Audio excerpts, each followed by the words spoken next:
Episode 1, The Last Mass. They said the church had been closed since 1952. No records, no priest, no reason. Just boarded windows and a door that refused to rot. When Father Elias volunteered to livestream a midnight mass from inside, the villagers warned him, "Once you enter, the church decides when you leave." He smiled, thinking it was superstition. His last words before stepping in were, "Faith has nothing to fear." The camera caught everything. At first, the church was beautiful in its decay. The candlelight danced on cracked marble, and dust shimmered like holy ash. He began the sermon softly, his voice trembling with awe. "In the name of the Father." Then, the echo answered him. Not once, but many times, layered voices repeating every phrase, a few seconds behind. At first, he thought it was an audio glitch. But when he paused, the echoes did not. They kept reciting. In Latin. He looked over his shoulder. The pews were empty, until they weren't. Behind him, faint silhouettes swayed in the flicker of the candles. They looked like people, men, women, even children, heads bowed, hands clasped, lips moving in perfect unison. The camera's brightness adjusted, and for a heartbeat, you could count them. 13. Elias' breath quickened. "Who's there?" he whispered. No one answered, yet every shadow raised its head at once. And every face was his own.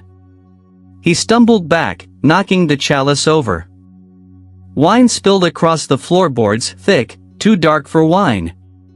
The moment it touched his shoes, the church began to hum, low and deep, like 1,000 throats chanting underwater.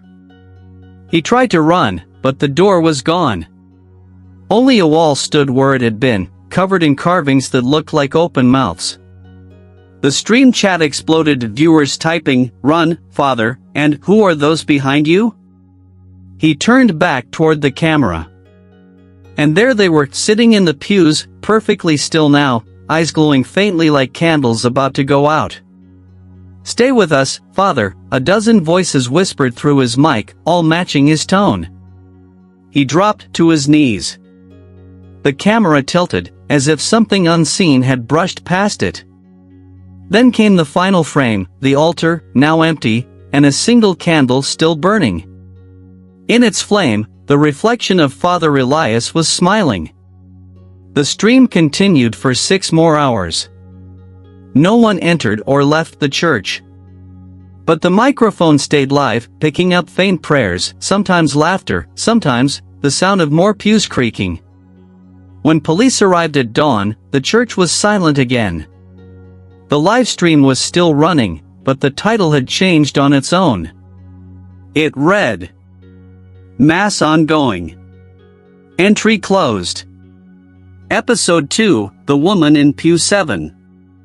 3 days after Father Elias vanished, the livestream was still online.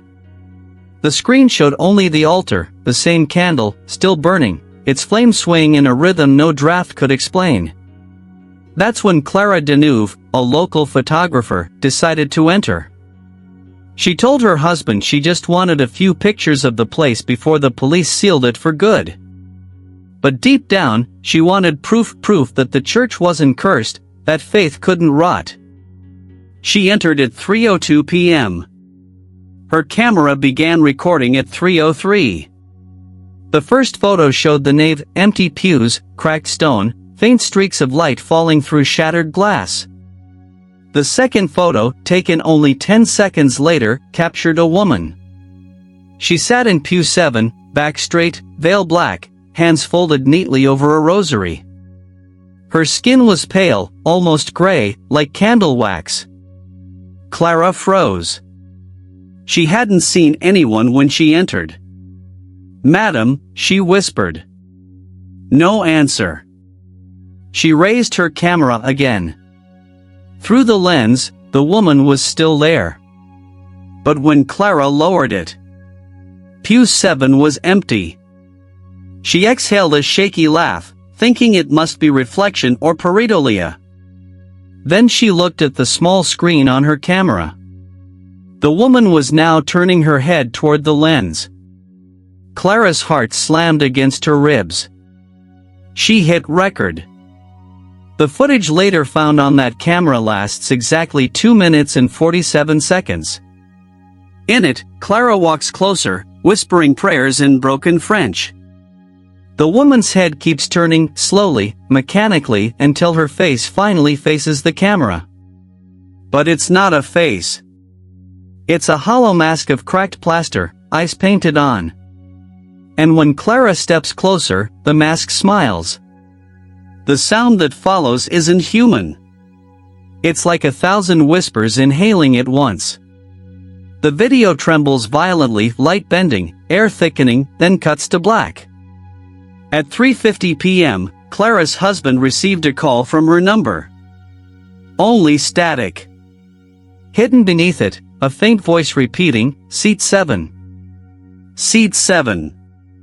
Seat 7. When the police entered at dusk, her camera was on the altar. The pews were all empty except one. Pew 7 now had a rosary resting on it, each bead cracked, each link rusted as if centuries old. The wooden surface below it was damp, stained darker than the others. When investigators lifted the rosary, they found a single fingerprint scorched into the wood. It matched Clara's. She was never found. But since that night, every recording inside the church phone, camera, livestream, shows the same thing. A woman sitting quietly in pew 7, facing the altar, lips moving in silent prayer. And if you pause the footage at exactly 3 hours 3 minutes and 17 seconds, you can see her blink. Episode 3, The Door That Opens Inward. When they sealed the church after Clara's disappearance, they used iron bolts and police tape, heavy locks on both sides of the main door. It didn't matter. The next morning, the locks were found inside. That was when Inspector Hugo Merrick took the case. He didn't believe in curses, only mechanisms, mistakes, or men hiding behind stories. So he brought engineers, a locksmith, and a carpenter. Their task was simple: study the entrance, document everything. The report from that day was never officially published, but fragments were leaked, audio logs mostly. You can still hear them online. Recording 1, 9:14 a.m. The hinges face inward, not outward. That's impossible. Someone installed them backward, or the frame is reversed. Recording 2, 9:26 a.m. When we push, it doesn't move. But when we pull Jesus, it moves toward us. Like something's breathing in. The carpenters claimed the wood wasn't oak, as originally listed. It was older black elm, extinct in the region for centuries. When they drilled into it, fine gray dust spilled out, smelling faintly of myrrh and something metallic. Inside the hole was a string of hair, tightly braided, still wet. Hugo ordered everyone out, but one young engineer, Leon, refused.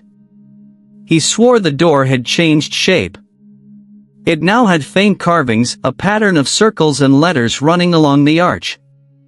He traced one symbol with his glove. The recording picked up a low hum, like a bass note resonating inside the walls. Leon, Inspector, I think it's opening. Hugo, don't touch. Sound of wood creaking, metal screaming, and then a rush of wind. The door swung inward. Every candle inside the church lit up on its own. The air pressure dropped, the camera footage warped, objects in the room bending as if pulled toward the doorway. Hugo shouted for Leon, but the young man was already stepping inside, mesmerized. You can hear his footsteps echoing farther and farther away until they stop abruptly. Then, silence. For 41 seconds, nothing happens. Then, a knock from the other side. 3 times. When the door shut again, it sealed completely, fusing with the frame like molten glass. They never found Leon. That night, Inspector Hugo returned alone. He placed a motion camera facing the door, praying it would stay closed. At 2:17 a.m., the footage shows the handle turning, slowly, patiently, without a hand in sight. A whisper leaks through the door, clear enough to make the hair on your neck rise. He wanted to leave. We only opened the way he knocked. The camera glitches, and the door opens just an inch, revealing total darkness beyond. Then it closes again, this time from the inside. In the morning, the door was perfectly sealed. But now, carved into the wood, was a message in Latin. Ingressus est fides. Exitum est pactum. Faith enters. The exit is a pact. And under the message, one fresh fingerprint in gray ash. Leon's. Episode 4, The Bells That Count Souls. The church had no priest, no congregation, no power, yet the bells still rang. Not every night, just when the air felt heavy, as if the village itself held its breath. At exactly midnight, they began to toll. Never 12 times. Always a different number. Sometimes 7. Sometimes 13. And only once, 99. That was the night the village buried 99 empty coffins. The first to notice the pattern was Lucien Halvers, a retired watchmaker. He lived across from the church tower and kept meticulous notes about time. He said the bells didn't follow hours, they followed souls. Every toll marked one more person who would vanish by morning. At first, people laughed at him. Then, the disappearances started to match his notebook. He recorded everything on a small cassette deck. You can still hear the tape hiss, the faint tremor in his voice. Recording 23:59. The wind is still. The hands of the clock are stuck on 12. I can feel the tower breathing. Midnight. Dong. Dong. Dong. Dong. Dong. 5 tolls. Then silence. 5 tonight. Lord have mercy. The next morning, 5 people were gone. A farmer, a teacher, 2 children, and Lucien's wife. Desperate, he climbed the bell tower that night, recorder in hand. The door was chained, yet one link was already broken, as if someone or something had entered before him.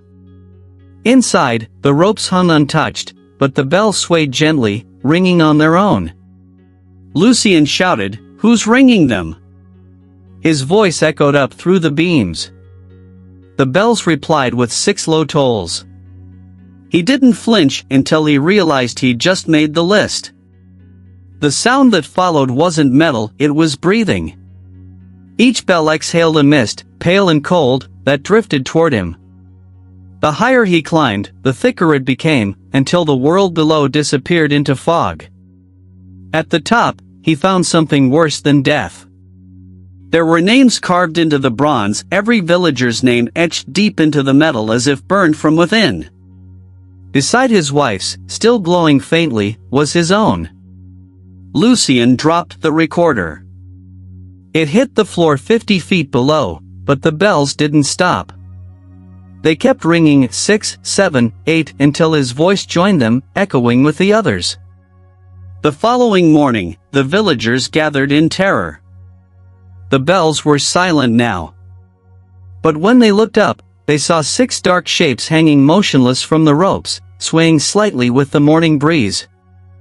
No bodies were found, yet each shadow had a face. And that night, for the first time, the bells didn't ring at midnight. They rang at sunrise. Just once. When investigators replayed Lucien's last tape, the final seconds revealed a whisper hidden beneath the ringing. When the count ends, the door opens again. And then one soft dong. A 7th soul added itself. Episode 5, The Confession Booth. When the government finally sealed the bell tower, they thought the nightmare would end. But the real horror was waiting in the basement, behind a thin wooden door marked confessional. The door was newer than the rest of the church. Fresh varnish. No dust. And yet, no one remembered building it. Inside, two booths faced each other through a lattice screen. One for the sinner. One for the priest. On the seat lay a dusty reel-to-reel recorder, its label written in trembling ink. Confession number 001, Year of Silence. They played it. At first, only static. Then a voice, a man's, low and tired. Not Father Elias. Not anyone they could identify. The voice sounded ancient. Recording 014. Forgive me, Father, for I have sinned. Pause. I built your house. But it was never meant for prayer. The team exchanged glances. One officer laughed nervously, but the tape continued. 041. They told me to carve it from the earth where the bell's shadow never ends. I didn't know what that meant, until I saw it move at night. Every wall, every pew, they were alive before I finished. The voice cracked, like something shifting beneath it. Wood creaked inside the booth though no one had moved. 103. It's not a church. It's a mouth. I built a mouth that prays to itself. The sound on the tape changed, faint scratching, rhythmic tapping, like fingernails against wood. Then breathing. But it wasn't from the speaker, it came from the other side of the confessional. Someone, or something, was answering. 131. You came back. You promised never to return. Builder, I had to confess. Then kneel, and let the walls remember you. The tape hissed violently. Wood splintered. And the man began screaming, long, ragged, cut short by a sound like sucking mud. Silence. Then the voice of the priest sighed. Confession received. Construction complete. When they ejected the reel, the metal was hot, too hot to touch. The air smelled of incense and burnt hair. Behind the booth, the wall had changed. The grain of the wood had reshaped into two human outlines, pressed into it, as if absorbed mid-embrace. Their faces were turned toward each other, mouths open in a silent scream. A forensic specialist touched the surface. It was warm and faintly pulsing. Later analysis of the voice revealed no human origin, its frequency patterns were outside any known vocal range. It wasn't one voice, but thousands layered together. That night, the confessional door creaked open on its own. The recorder clicked play. And the same words began again, softer, closer this time. Forgive me, Father, for I have sinned. I built your house. And you're still inside. Episode 6, The Choir That Breathes. When the restoration team entered the chapel for the first time in months, they expected dust, silence, maybe the smell of mildew. What they didn't expect was breathing. The air was thick, rhythmic, almost alive, each exhale rising and falling like lungs beneath the walls. At first, they blamed the acoustics. Old churches often had echoes that mimicked sound. But this wasn't an echo. It was synchronized. The moment they stepped closer to the organ, the breathing matched their pace. Father Anton Rice, sent from the diocese to purify the site, insisted on playing a hymn to bless the room. He pressed the first key. The pipe organ, untouched for decades, responded instantly with a note so deep it rattled the floor. He smiled. See? Harmless. Then he pressed another. The second note wasn't an echo, it was a voice. Low, human, and trembling. He froze. The recorder on his chest captured it all. Recording, 12:06 p.m. Note sounds. Pause. Then another tone rises beneath it. Breath, breath, breath. Do not stop, a whisper says. Anton turned to the others, face pale. Did you hear? Before he could finish, the organ keys pressed themselves. Slowly, methodically, like invisible fingers sliding across bone. Each note blended into a strange harmony, half music, half moaning. Then came a sound no instrument could make, the rasp of lungs. The team's microphones registered measurable carbon dioxide with every chord. The building was exhaling. One assistant ran to unplug the bellows only to find there were none. The organ had no pipes leading outside. Every note came from within the church itself. As the music deepened, the pews began to shake. Dust fell from the rafters like ash. The breathing grew louder, turning into a choir of hundreds. But the melody was beautiful. So beautiful that Anton began to cry. He fell to his knees and whispered, "It's the voice of God." Then the pitch changed. The tone twisted into something shrill, human, pleading. The voices now formed words, layered in perfect harmony. "Stay, and we will sing for you." Anton screamed for them to stop, but the organ keys moved faster, louder, until the air itself pulsed. The lights burst. The cameras shorted. When silence finally returned, Anton was gone. Only the recorder remained, still humming faintly. The last minute of audio plays a soft melody, slow, like a lullaby. But in the spectrogram, analysts found hidden patterns, a faint waveform of a heartbeat. It wasn't mechanical. It was human. To this day, when wind passes through the valley, villagers swear they hear the same hymn drifting from the ruins. Not from the organ. From the walls themselves. And if you stand inside the chapel at midnight, hold your breath, and listen carefully. The church will start breathing for you. Episode 7, The Candle That Never Dies. They called it the Eternal Candle. It stood on the altar, tall and thin, its wax the color of old bone. No one remembered lighting it. No one remembered it ever going out. When Father Elias disappeared, the candle was still burning. When Clara vanished, it flickered but never died. And when the church was sealed again, it glowed faintly through the cracks like a heartbeat behind stone. Weeks later, Dr. Miriam Holt, an investigator from the university, arrived to collect evidence. She wasn't a believer, she called herself a scientist among ghosts.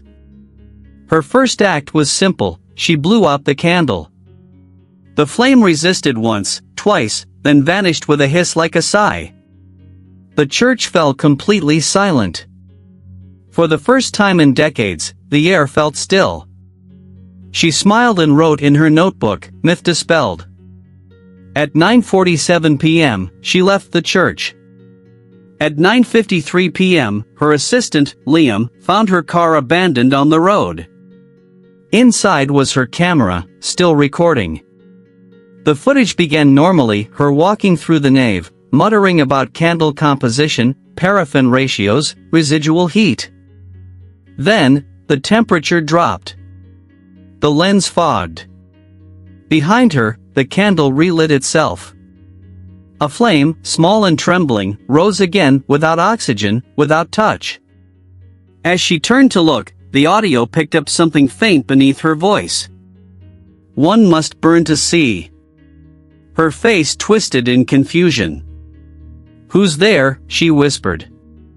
Then she gasped, clutching her chest. The screen tilted, fell to the floor. For 30 seconds, her breath quickened, then stopped. The candle's flame flared bright white, then steady, calm. When the police entered hours later, the church was empty again. But a second candle now stood beside the first. Identical in shape. And still burning. They tried extinguishing both with holy water. It boiled on contact. They covered them with glass. The glass cracked. They sealed the entire altar in concrete. The next morning, the candles were standing on top of the slab, untouched, flames dancing as if mocking the effort. The bishop ordered everyone to stay away. But one night, a local boy sneaked in with a camera phone. His final post appeared online at 3:33 a.m. The video was shaky, his voice trembling. "There are more now. I swear there are more." He pans the camera toward the altar. Dozens of candles line the steps, each with a faint human shadow flickering inside the flame, faces mouthing silent prayers. The boy whispers, "They look alive." Then one flame turns to him. The light bends, stretches toward the lens. The video cuts. Episode 8, The Child Beneath the Floor. The first time anyone heard the crying, they thought it was the wind. A soft, high-pitched wail slipping through the cracks of the wooden floorboards near the pulpit. But wind doesn't breathe between sobs. By dawn, half the village had gathered outside the church doors. They swore they heard a baby crying inside.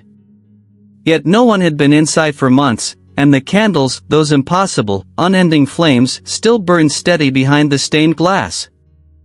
When authorities arrived, Sergeant Marie Duval ordered her men to remove the altar planks. The wood was old, blackened, and strangely warm. Each nail came out with a hiss, releasing a faint smell of iron and milk.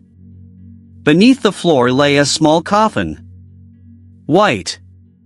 Perfectly preserved. A single word carved on its lid, Benedictus. The priest's record showed no baptism under that name. No child ever buried in this church. They carried the coffin to the surface, set it on the stone altar, and pried it open. Empty. Except for one thing. The faint sound of breathing inside the box. Marie leaned closer, pressing her ear to the wood. Her face went pale. "It's coming from below us." They moved the coffin aside, and that's when they saw it. The floor beneath had another layer. Thin cracks glowed faintly, pulsing like veins. The team started digging. Each strike of the crowbar echoed like hitting bone. After 15 minutes, the floor gave way, revealing a hollow space about 2 feet deep. Inside lay a small figure wrapped in linen, curled like a sleeping infant. But the cloth moved. It rose and fell. It breathed. When Marie reached to unwrap it, the figure gasped. A long, slow inhale, its first breath in decades. Then the church bells rang. Not 12 times. Not 7. Just once. Every candle in the building flared to life at that instant, their flames bending toward the pulpit. The child opened its eyes, black, endless, reflecting nothing. "Who buried me?" it whispered. "Who buried God's first mistake?" Marie stumbled backward, dropping the linen. The figure sat up, bones cracking softly, as if relearning the motion of being alive. Its face was pale and soft, but its mouth was too wide, its teeth too small, too many. "You called me," it said, voice layered with others. "The bells told me there was room again." The team fled, leaving their tools, their lights, everything. The next morning, the church doors were open for the first time in 70 years. Inside, the coffin was gone. And on the altar lay a single rattle carved from ivory. It was wet. When the bishop reviewed the surveillance footage, it showed the team digging, but no child. No movement. Just the sound of a baby crying under the floor, growing louder until the screen went black. On the final frame, one sentence appeared across the bottom in white text letters burned into the film stock itself. The child is awake. And it remembers. Episode 9, The Stained Glass That Watches Back.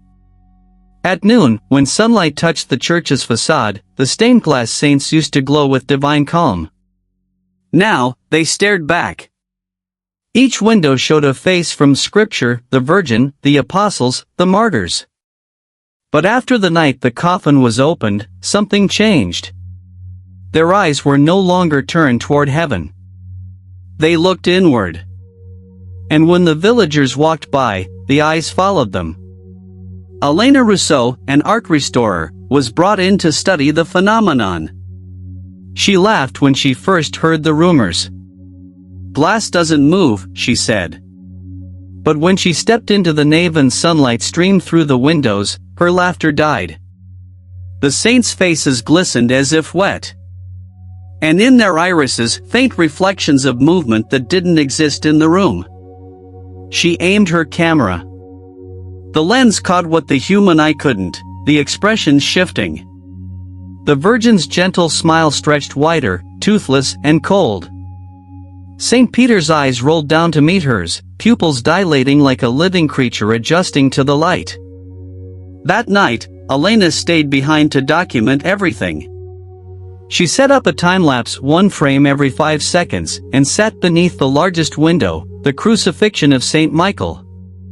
As dusk fell, the colors deepened to crimson, and the glass began to breathe. It fogged from the inside, as though something warm were behind it. Then came the whispering. Soft. Endless. Like hundreds of lips pressed against the glass, speaking all at once. Elena's recorder caught fragments in Latin, prayers reversed, names recited backward. She turned on her flashlight and froze. Every saint's mouth was now open. And from each came a thin trail of mist, drifting downward, coiling toward her like smoke. She backed away. The mist rose, wrapping around her camera tripod. Its red indicator light blinked 3 times, then off. Elena, on recording, if anyone finds this, these aren't windows. They're mirrors. Something's trapped inside. The whispering cut her off. The glass pulsed once. Then again. Her reflection in the window looked back at her, but didn't move when she did. It smiled. And when she screamed, the reflection pressed its hand to the other side of the glass. A second later, a handprint appeared on her side from inside the pane. The next morning, her camera was recovered from the church floor. Elena was gone. But the window depicting St. Michael had changed. His sword was gone. In his hands, he now held a camera. The analysis of the recovered footage revealed one final frame, black screen, then a whisper close to the mic. The saints see what he cannot. They remember his mistakes. At sunset, villagers avoid walking past the church now. Because as the light dims, the eyes in the glass grow darker until they match your reflection exactly. And if you linger too long, one of them blinks after you turn away. Episode 10, The Priest Who Was Never Ordained. For the first time in nearly a century, the bells rang for Sunday Mass. No one had ordered it. No priest had been assigned. Yet, when the villagers peeked through the cracked doors, they saw candles lit, the pews filled with silhouettes, and a man standing at the altar.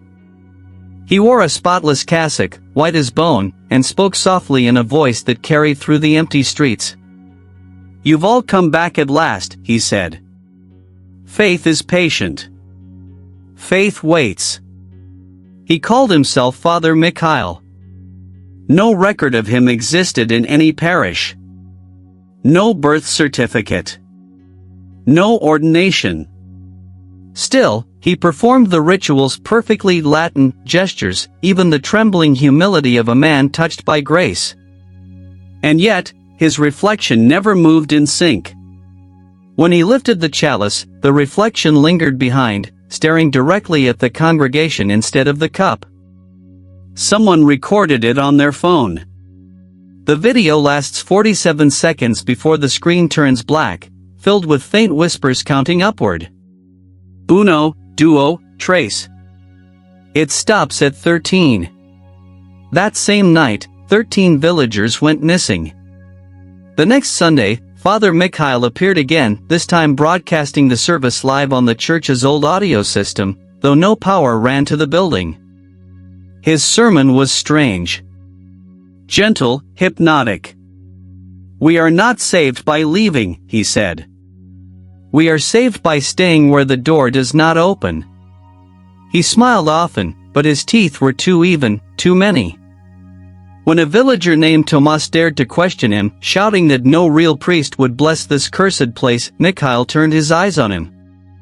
The candlelight around the man dimmed, and Tomas' voice fell silent mid-cry. When they found him later, he was kneeling at the altar, eyes open, mouth frozen in a smile that wasn't his. Journalist Adrian Norell, who had been documenting the church's history, slipped into the mass disguised as a parishioner. He kept a hidden recorder running in his sleeve. What it captured still circulates online, though most listeners never finish it.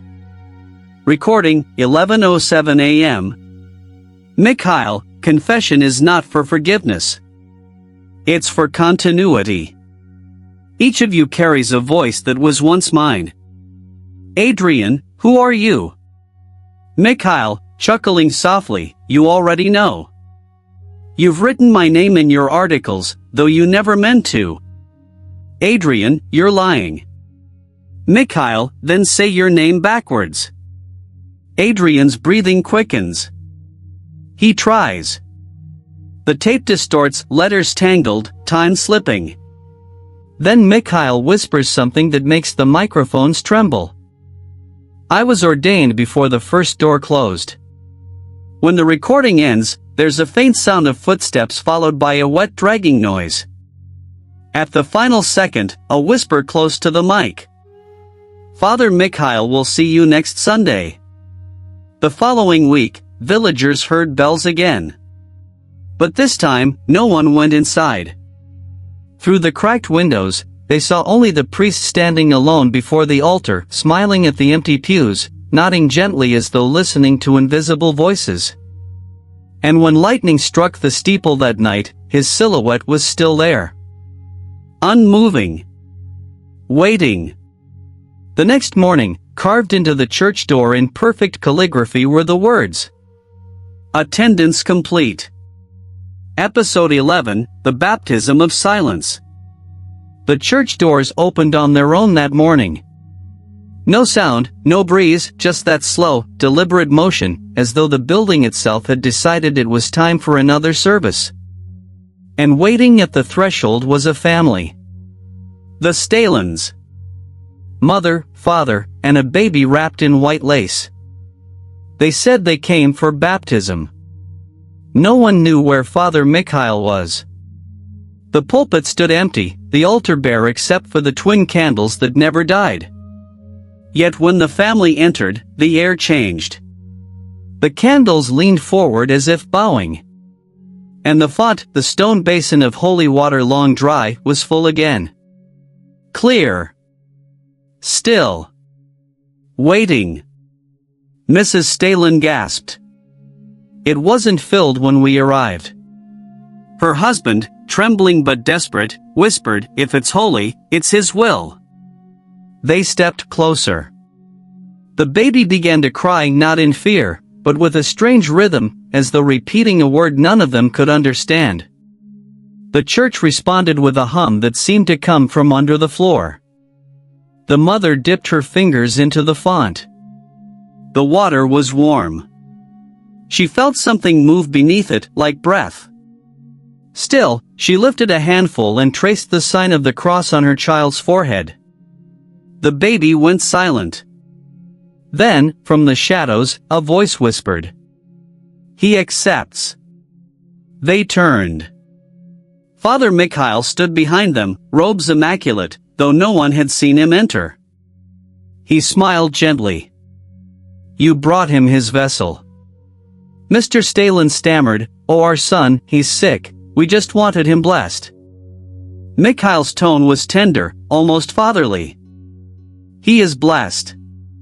But to bless one life, another must breathe for him." Before they could move, the candles flared white. Mikhail plunged his hand into the water, pulling the baby beneath the surface. The parents screamed, lunged forward, and froze. The air around them thickened like syrup. Their mouths opened, but no sound escaped. Even their shadows had stopped moving. The only motion was the water, rippling softly as the baby's cries faded into bubbles. Then silence. Pure. Absolute. When Mikhail lifted the child, the baby's eyes were open, black, gleaming, aware. He placed the infant into the mother's arms. "He doesn't need air anymore," he whispered. "He's learned our prayer." The family walked out together, expressionless, moving in perfect rhythm. No one saw them again. Days later, investigators returned. The baptismal font was dry once more, cracked and empty. But carved along its rim were 3 sets of names. Evelyn Stalin, Jonas Stalin, Benedictus. The same name carved into the coffin from beneath the floor. At night, locals passing by the ruins report the sound of splashing, soft, rhythmic, as if someone is being lowered into water over and over again. And sometimes, when the wind is still, a baby's laughter echoes from inside, followed by Father Mikhail's voice, calm and eternal. "Shoo! The water must stay quiet." Episode 12, The Sermon That Wrote Itself. The church had no priest, no choir, no congregation. Yet on Sunday morning, every candle was burning, every page of every Bible was open. When villagers crept in, they found the altar covered in paper. Hundreds of sheets, neatly stacked, written in ink that shimmered faintly like blood beneath sunlight. The top page bore a title in perfect calligraphy. The Last Sermon of Saint Mikhail. No one remembered him being canonized. Sister Amara, one of the last nuns in the region, took the manuscript to review. She claimed the handwriting changed line by line, elegant, then frantic, then elegant again, as if many hands had written it. But the ink never dried. Every morning, she found new words added, written overnight. At first, they were passages of faith, calls to repentance, pleas for devotion. But slowly, they changed. The sentences bent towards something else. Faith is not light, one page read. Faith is obedience after the light is gone. Amara tried to burn one page to stop it. The paper didn't burn, it bled. Dark red drops formed along the edges, sizzling like wax, falling onto the floor where they shaped letters on the stone. "Let no one leave." She ran to the bishop, shaking, pale as linen. But when she opened her satchel to show him the papers, the pages were blank. Every single one. Only when she returned to the church did the words reappear. And this time, her own name was written across the first line. Sister Amara will deliver today's sermon. The candles flickered. The bells rang twice. And the church door closed behind her. That night, the church broadcast a live audio feed again. No camera, only sound. It began with heavy breathing, then the creak of pages turning. A woman's voice spoke softly. Measured, trembling, as if reading against her will. Today's reading, she said, is from the Gospel of Returning. Then, the rustle of parchment grew louder. And beneath her words came others. Layered whispers, chanting each phrase in reverse. The recording lasted 43 minutes. At the 30-minute mark, her voice broke, sobbing between lines. "They are writing through me," she gasped. The sermon doesn't end. It feeds. The last sound was a single candle falling, followed by silence. When investigators entered days later, the pulpit was empty. Only one page remained on the altar, written in fresh ink. It read, "Those who listen will understand. Those who read will remain." And at the bottom, signed in Sister Amara's handwriting, "I am still writing." At night, the church speakers hum faintly on their own. Locals swear if you tune a radio to 103.3 FM near the ruins, you'll hear her voice reciting verses that change every night. And if you transcribe them, the letters begin rearranging after midnight. Spelling your name. One letter at a time. Episode 13, The Church That Fed on Names. It started with the guest book. A leather-bound ledger sat near the entrance, its pages yellowed and brittle. Every visitor since the first reopening had been asked to sign it. Name, date, purpose of visit. No one thought much of it. Until the names began to disappear. At first, it was subtle. The ink faded, letters softening into ghosts of handwriting. Then, entire lines vanished overnight, leaving behind faint indentations as if the paper had swallowed the words whole. Archivist Daniel Morrow noticed it while cataloging the site's artifacts. He ran his finger along a blank line and felt something rough beneath the surface, grooves, almost like scar tissue. When he held the page to the light, he saw the missing names carved into the paper's grain, deep as if etched by fingernails. That same week, the villagers began to forget people. A teacher who had lived there for 40 years, gone from every photo. A baker's shop empty, no sign, no memory of who ran it. Even their homes seemed to seal themselves, windows covered in dust, mailboxes blank. It was as if the names had been eaten. And with them, the people who carried them. Daniel set up a camera over the guest book to catch whoever was tampering with it. That night, at 2:03 a.m., the footage showed the pages turning on their own as slow, deliberate. The pen, still resting in its holder, lifted upright and began writing. A name appeared. Not Daniel's handwriting. Not human handwriting at all. It read, Daniel Morrow. He stared at the screen, breath frozen. The pen dropped. The page trembled. When he rushed to the church the next morning, his name was gone from the front gate's security list. His ID didn't scan. The guard looked at him and said, "Sorry, sir, you're not on record." He laughed it off until he called his wife. She asked, "Who is this?" Desperate, Daniel returned to the guest book at dusk. He tore through the pages until he found one still warm, the ink glistening wet. Every signature pulsed faintly, like veins beneath parchment. And then he heard the whispering. Not from the wind, but from the paper itself, hundreds of tiny voices whispering names. Names of the living. Names of those not yet written. Each one fed us, they murmured. Each one became a line. Daniel tried to rip the book apart. The cover resisted, as if alive. And something inside grabbed his wrist.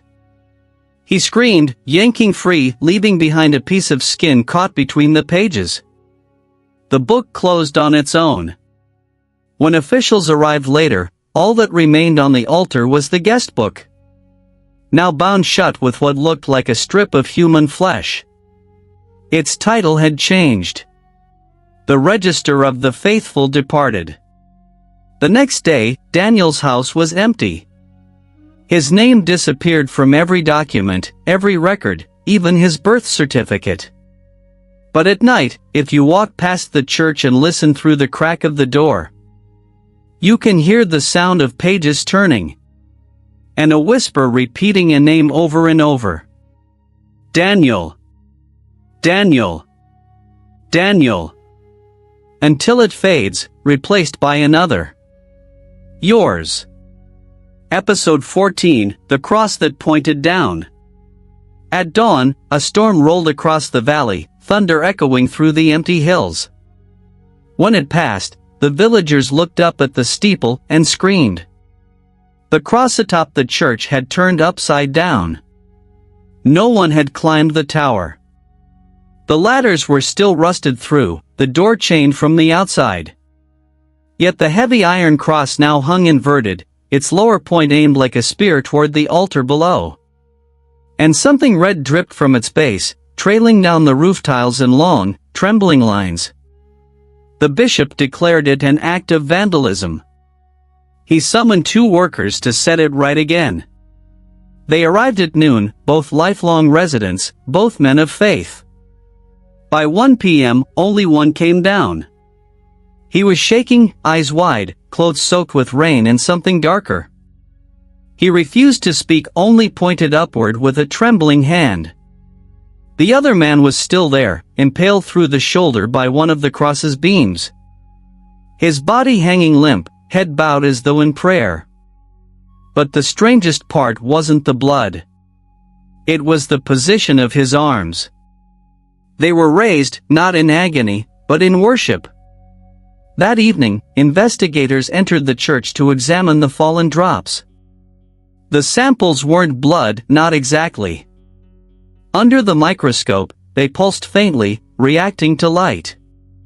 And when the lights dimmed, they spelled a single word across the slide. Reversed. One officer swore he heard breathing from the rafters, but no one else did. Still, they left before nightfall. The wind carried the smell of iron and smoke. And in the distance, the bell rang once, without wind, without hands. Later that week, Father Mikhail reappeared. He stood beneath the inverted cross, arms spread, eyes closed. He didn't try to correct it. He simply smiled, rain dripping from his chin. He has turned his face toward us now, he said. At last, he listens from below. That night, lightning struck again, 7 times. With each flash, witnesses claimed to see figures on the roof, kneeling upside down, their silhouettes clinging to the stone like insects. When dawn came, the cross was glowing faintly from within. The metal hissed and cracked, reshaping itself slowly until the bottom spike pierced the roof. Inside, the altar split open. From the wound in the ceiling dripped not rain, but thick black resin that smelled like burnt incense and salt. Those who touched it reported visions. Faces melting into ash, sermons recited backward.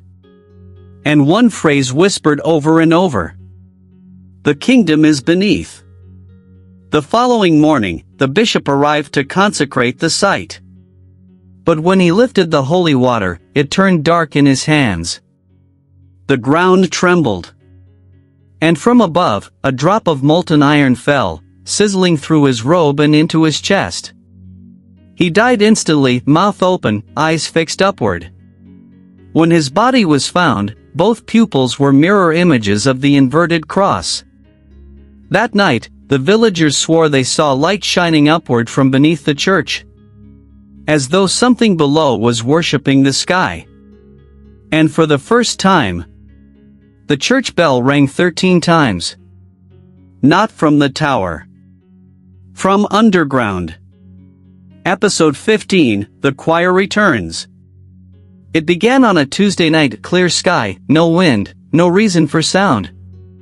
Yet, from miles away, people heard it. A faint melody, soft as breathing, rising from the valley where the church stood silent. The old villagers knew that song. They had heard it 70 years ago, the night the original choir burned alive inside the nave. Every verse was sung to drown the screams. Every note meant to keep the doors from opening. Now it was back. The melody was unlike any hymn, slow, uneven, each note climbing higher than the human throat should reach. Those who listened long enough said it sounded like pleading. Those who kept listening said it sounded like names. By midnight, radios across the region began picking up the same transmission. No station number. No source. Only the choir. Agnus Dei. Maria. Clara. Elias. Each name lingered, echoing through static. And one by one, they matched the names of people who had entered the church and never returned. Then the list continued. New names. Names of those still alive. In a small apartment overlooking the valley, Elizabeth Moreau, a local sound engineer, recorded the signal. Her log still survives. Recording, 12:03 a.m. Frequency consistent with AM interference. Layered voices, roughly 47 separate vocal lines. Odd, one of the voices is my own. She tried isolating the background harmonics. But as she filtered the sound, a whisper bled through her headphones, close, intimate. You're late for rehearsal. Elizabeth froze. Her microphone light turned red recording, though she hadn't touched it. Then her computer screen flickered. The waveform of her own voice appeared, repeating a single line. We're all singing now. At dawn, she drove to the church, dragging her recorder behind her like a lifeline. The air was heavy, trembling with vibration.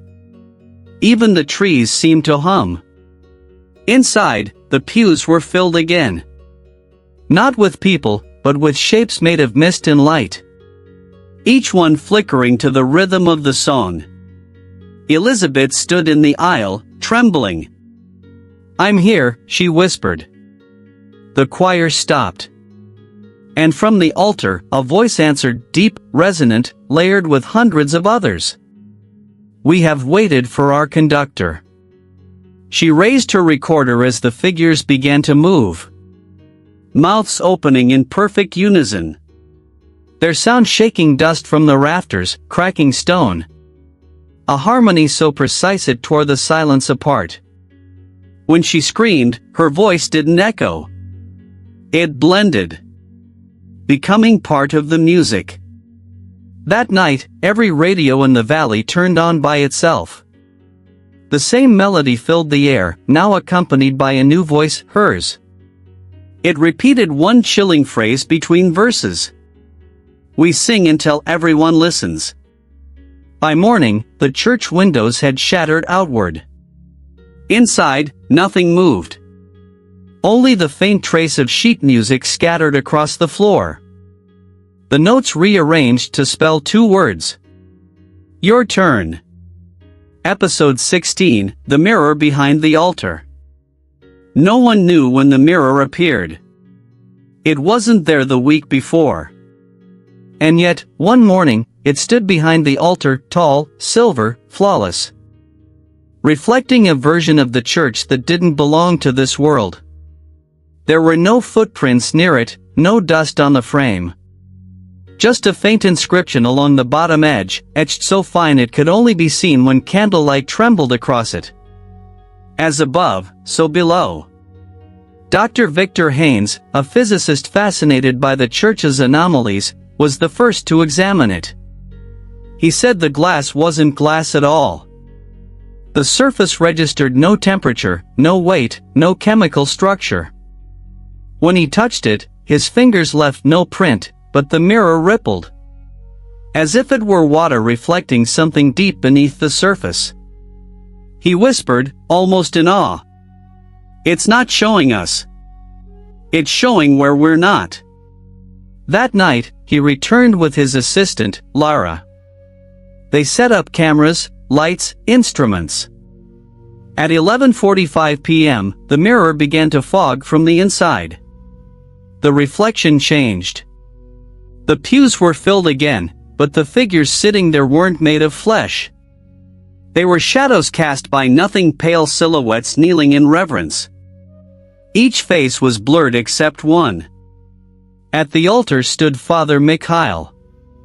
But in the reflection, his eyes were sewn shut. Lara, oh God, he's smiling. Victor, he's not smiling. He's listening.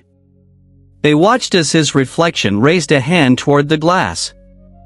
Their instruments spiked, temperature dropped, static bled through the microphones. And then the mirror knocked. 3 times.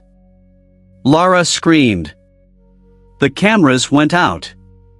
Victor stumbled forward, drawn by some terrible curiosity. He pressed his hand against the mirror where the reflection had touched. It felt cold, but alive, pulsing faintly beneath the surface, as though a heartbeat echoed within. The reflection of his face began to move independently. It mouthed words he hadn't spoken. He leaned closer to read them on the glass. "Help me finish the service." Then his reflection smiled and reached through. The glass rippled like liquid, swallowing his hand. He screamed as his skin turned translucent, veins glowing faintly with light. Lara tried to pull him back, but the mirror's surface snapped shut, slicing cleanly through her wrist.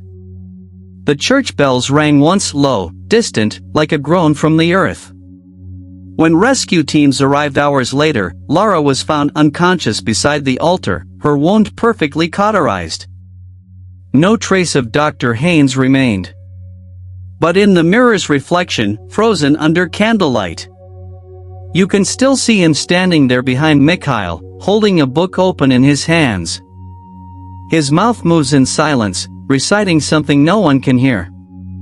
And if you look long enough, the glass fogs again. And faint letters appear across its surface, written backward, from the other side. He's almost done writing. After that night, the villagers covered the mirror with a black shroud. But sometimes, when the wind shifts just right, you can still see light flickering beneath the fabric. As if something inside is still trying to get out.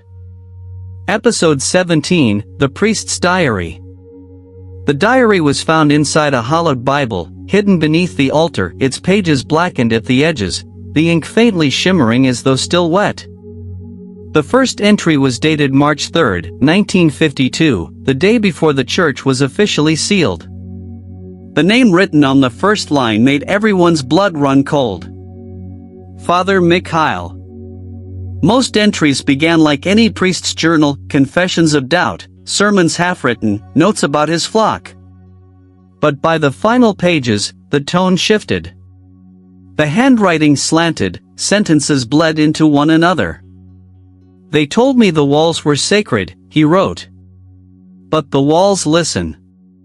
He wrote of voices rising through the stone floor, of candlelight forming faces, of sermons whispered in dreams he never remembered giving.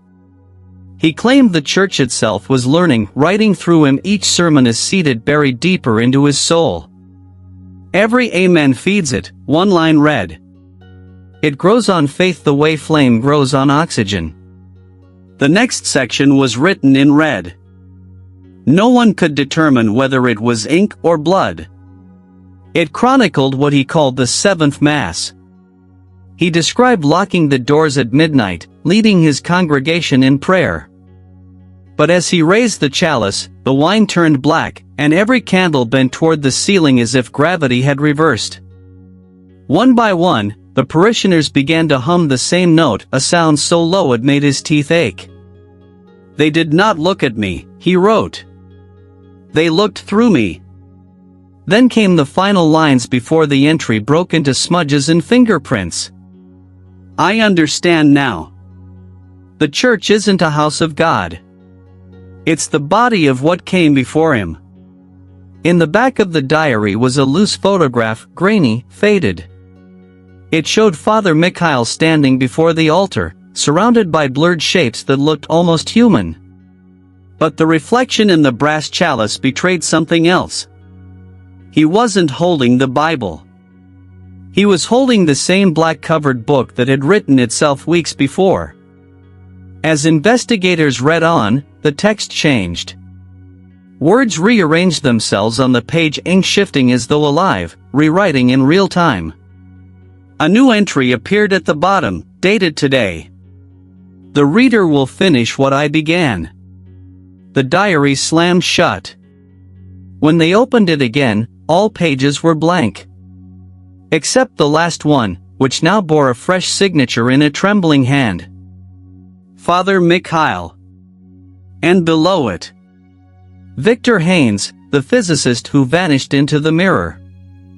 That night, the church bells rang without wind. And through the stained glass, villagers swore they saw a silhouette kneeling at the altar, writing something endlessly into the dark. The next morning, another Bible was found at the entrance, its center hollowed out. Inside it, a single slip of paper. He finished the diary. You will start the next. Episode 18, The Night of the Sealed Sky. The storm began without thunder. The sky didn't flash, it closed. By dusk, the clouds above the valley had formed a perfect circle, swirling above the church like a vast, silent eye. No wind. No rain. Just a trembling pressure in the air, the kind that makes every animal hide and every candle lean. Locals said it felt as if heaven had turned its face away. At 9:06 p.m., satellites over the region recorded something impossible. The church's coordinates vanished. A hole in the signal, as though the building no longer existed on Earth. But on the ground, witnesses saw it still standing. Glowing faintly beneath the black ring of clouds, its windows pulsing like veins. Inside, the mirror behind the altar was uncovered again. Its surface reflecting not the room but a sky of its own. A churning mass of darkness threaded with fire. And in that reflection, the storm wasn't above. It was below. Lara, the assistant who once survived the mirror, returned that night with a camera and a trembling voice recorder. She wanted to see if Victor, the physicist, was still trapped inside. When she entered, the doors sealed shut behind her. Her flashlight flickered. The candles lit themselves. And then she heard it. The sound of a choir breathing in unison. Not singing. Breathing. Each inhale shaking the walls, each exhale dimming the lights. Lara, recording the air, it's pulling upward. The ceilings, moving. The plaster cracked. Through the fractures, she saw light, blinding and gold, but not sunlight. It was molten, alive, swirling like a whirlpool trying to drag the world into it. And from the altar, the mirror began to ripple. Something emerged. Not a man. Not a spirit. A figure made of reflection, Father Mikhail's shape without features, his face smooth and glistening like silver water. He raised his hand toward the mirror, and the storm above answered. Lightning arced downward but froze midair. Suspended like threads of glass connecting heaven and earth. The gate is open, the figure said. The sky must be sealed. The choir grew louder, their voices distorting into screams. The windows burst, shards spinning in slow spirals, each reflecting a world where the church burned. And Lara, sobbing, whispered into her recorder. He's not trying to call heaven. He's trying to replace it. At 10:33 p.m., the satellite signal reappeared. The storm was gone. The clouds vanished. The valley was silent again. But the church was sealed. No door, no window, not even an entrance. Just smooth stone, as if it had never opened at all. The only thing left was Lara's camera, found half buried in the mud outside. Its final frame showed the church glowing from within. A faint beam of light piercing the clouds like a needle stitching the sky shut. And written in that light, across the heavens themselves, the same words appeared that once lined the mirror's edge. As above, so below. When the villagers looked again the next morning, the church was gone. Only its shadow remained burned into the grass. A perfect outline of the building that no longer stood there. And if you looked up at the sun too long that day, some swore they could still see it. The outline of the church, hanging upside down. Floating in the sky. Waiting. Episode 19, The Empty Village. When the rescue convoy arrived at dawn, the valley looked untouched. Green fields, quiet homes, smoke still curling from chimneys. Everything exactly as it should be. Except for one thing. No one was there. No footprints. No voices. No birds. Just the faint hum of power lines buzzing above a silence that felt engineered. The lead investigator, Captain Emile Durant, called it a staged disappearance. Doors unlocked, tables set, meals half-eaten. As if everyone had stood up mid-dinner and simply walked out. In the bakery, the ovens were still warm. In the schoolhouse, chalk rested mid-sentence on the board. Faith is what remains when. The sentence ended there. No one had finished it. And every clock in the village was frozen at the same time, 3:33 a.m. The team split up. Durant took the road toward the church.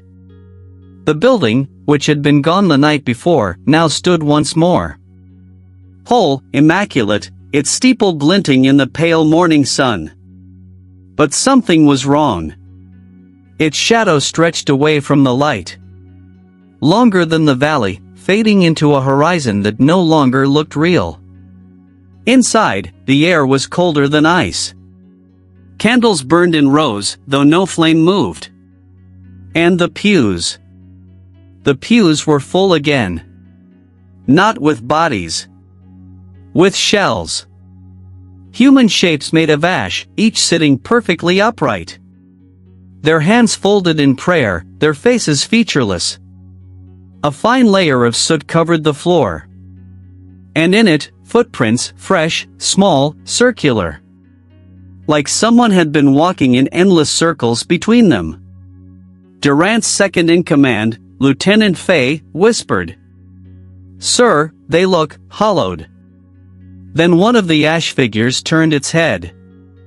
The motion was slow, deliberate, the sound like dry paper tearing.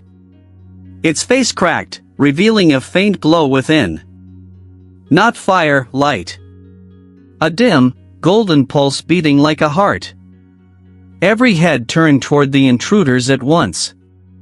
Durant raised his weapon, but before he could fire, the ash figures exhaled.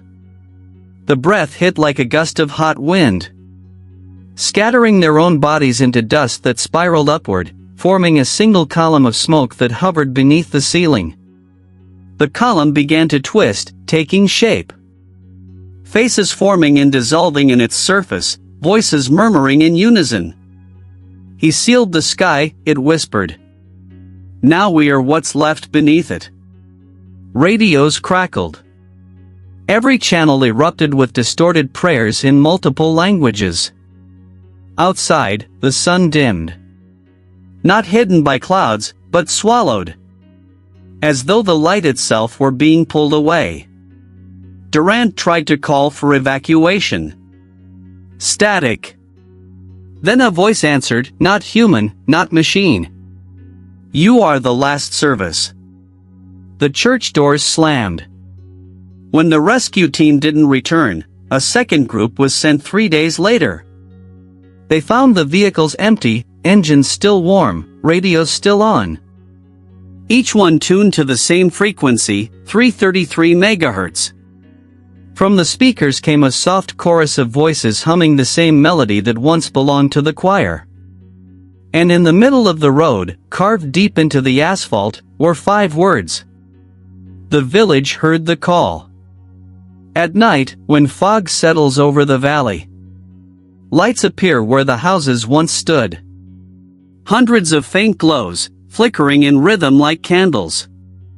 If you listen carefully, you can hear doors opening, chairs scraping, and the faint sound of people taking their seats. Not gone. Just waiting. Episode 20, The Voice That Said Amen. When the final broadcast began, no one knew who had started it. There were no networks, no power, no signal. And yet, every device capable of sound, radios, televisions, phones, turned on at exactly 3:33 a.m. The screen was black. The audio was faint at first. A low hum, like wind moving through an empty corridor. Then came the voice. Calm. Gentle.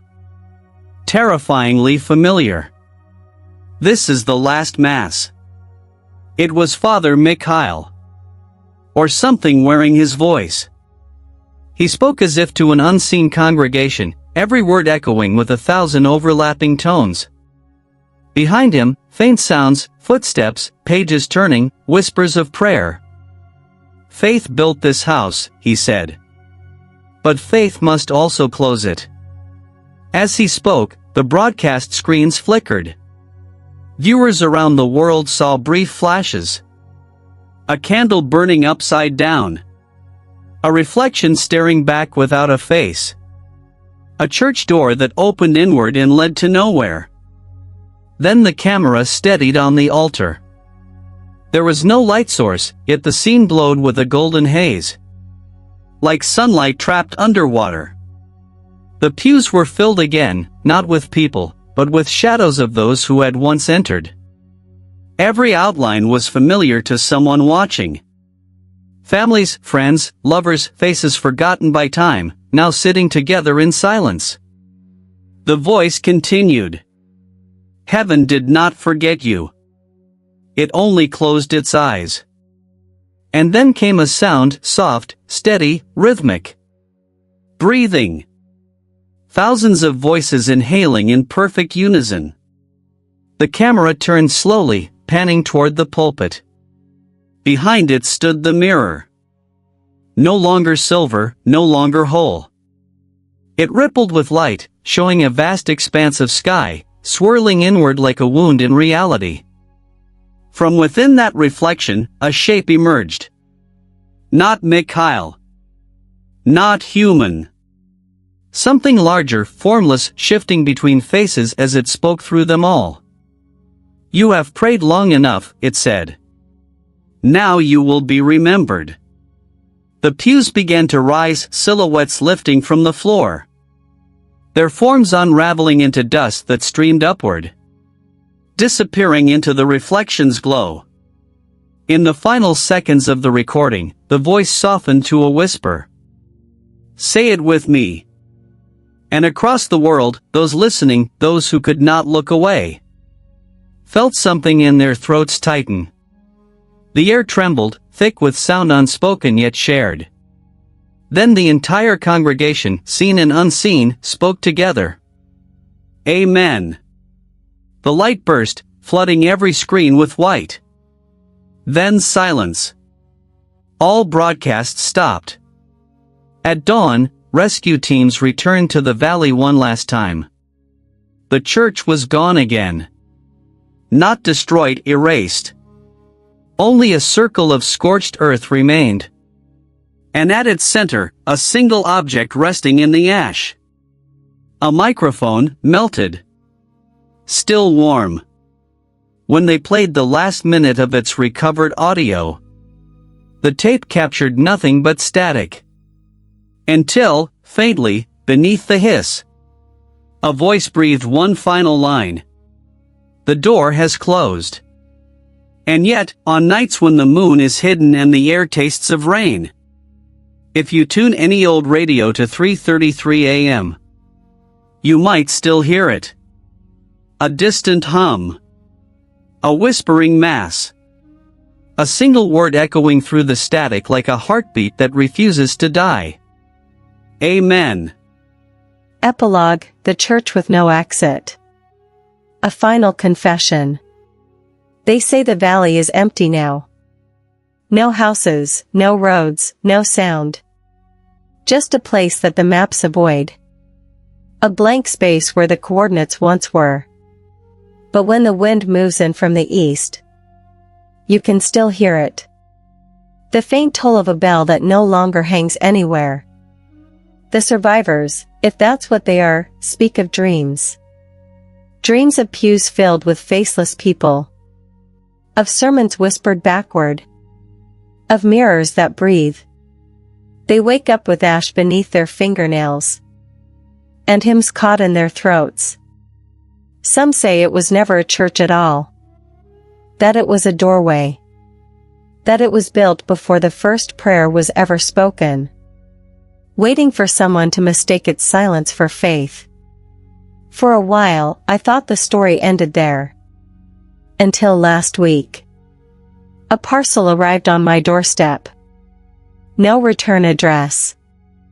Inside, a single item wrapped in cloth. A page, burned at the edges. Its ink still wet. Its title written in that same crimson shimmer. The Church with No Exit, Volume 2. At the bottom, a line scrawled by hand.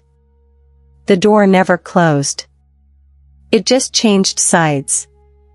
If you ever find yourself driving through the northern valleys, and your radio loses signal, don't stop. If you see light in the distance that looks like candle fire, keep your eyes on the road. And if you hear a voice whisper amen from somewhere behind you, do not answer. Because the church listens. And it remembers every name that dares to speak back.